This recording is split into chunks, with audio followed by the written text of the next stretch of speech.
সংগ্রামী ভাইয়েরা, স্বৈরাচারের পতন হয়েছে 5ই আগস্ট। প্রায়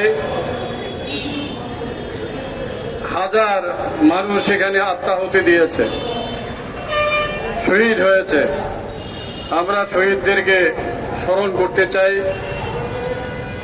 যারা তাদেরকে নির্বিচারে হত্যা করেছে তাদের বিচার চাই। আজকে এই যে অন্তর্বর্তীকালীন সরকার গঠিত হয়েছে 45 দিন হয়ে গেছে, 45 ডেজ, অর্থাৎ দেখতে দেখতেই আজকে 45 দিন চলে গিয়েছে। কিন্তু দেশের মানুষ, গতকাল আমি কিশোরগঞ্জে ছিলাম, মানুষ বলছে মানুষের মধ্যে চোখে মুখে শঙ্কা। এটা বিরোধী দল হোক, সরকারি দল হোক, যেই মতের লোকে হোক, সব মতের লোকের মধ্যে আমরা দেখছি, গাড়িতেও দেখছি। আগে মানুষ গাড়িতে বহু রকমের কথা বলতো, ট্রেনে, বাসে, সেখানেও কথা কমে গেছে।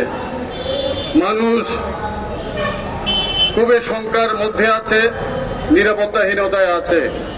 এর মধ্যে আপনারা আগেই শুনেছেন, ঢাকা বিশ্ববিদ্যালয়ে একজন প্রতিবন্ধী ছেলেকে কিভাবে নির্মমভাবে হত্যা করা হয়েছে।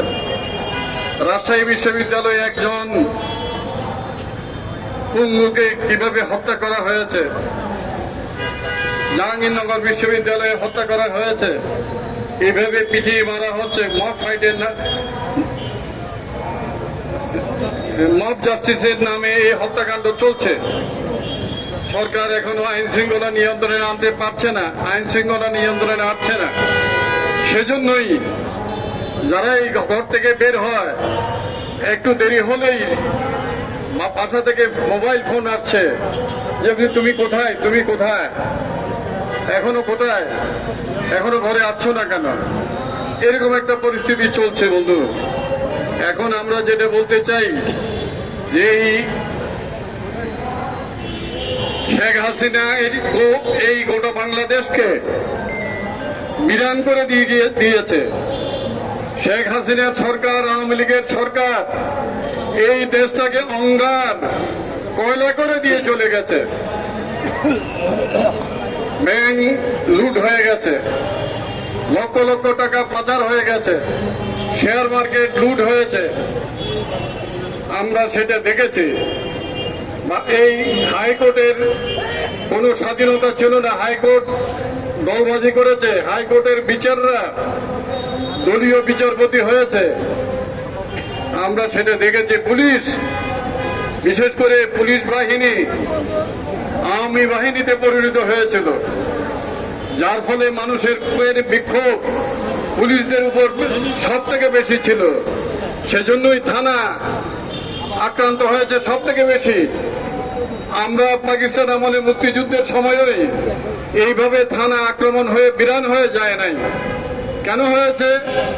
এই পুলিশ বাহিনী আজকে মিছিল, মিটিং এগুলো করতে দেয় নাই। আর ছাত্রলীগ, যুবলীগের পুলিশের শেল্টারে ছাত্রলীগ, যুবলীগ আর্মস নিয়ে বিভিন্ন মিছিল, মিটিং গুলি করেছে। সেটা আমরা দেখেছি। সেজন্যই পুলিশ বাহিনীর উপর পুলিশরা সব থেকে বেশি আক্রান্ত হয়েছে।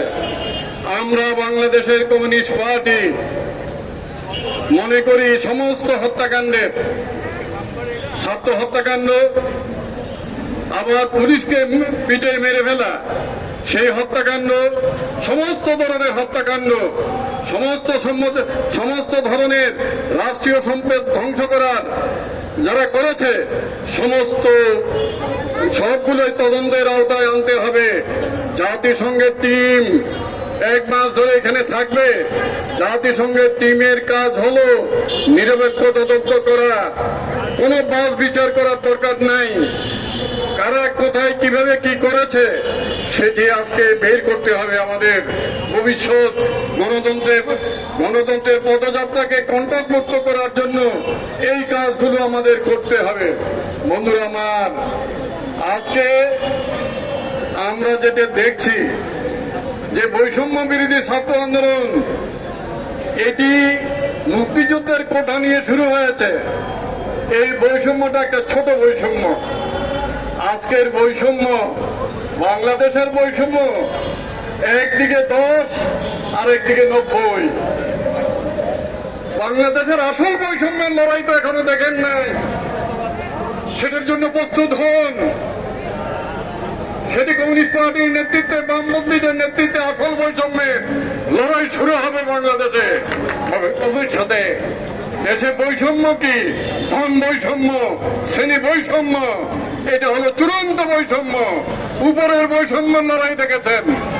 এখনো মানুষের আর্থসামাজিক বৈষম্য, যেটি শেখ হাসিনার আমলে তুঙ্গে উঠেছিল, যেটা বিএনপির আমলেও ছিল, যেটা সবসময় ছিল, ওই বৈষম্যের বিরুদ্ধে লড়াই আমরা এই দেশের মানুষ, সাধারণ মানুষ, শ্রমিক, কৃষক, মেহনতি মানুষের কে নিয়ে করব। ওই বৈষম্যের লড়াই, এই বৈষম্যের লড়াই, ওই বৈষম্যের লড়াইয়ের মধ্যে দিয়ে বিপ্লব হবে বাংলাদেশে।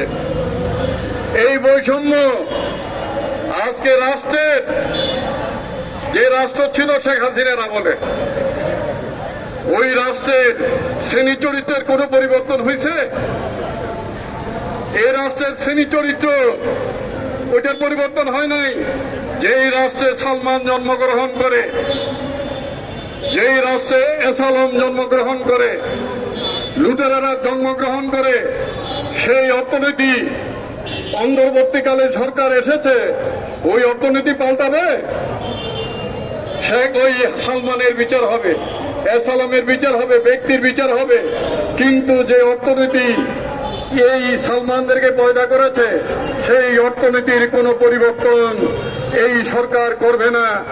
আমরাও এই সরকারের কাছে সেই অর্থনীতির পরিবর্তন চাই না, আশা করি না।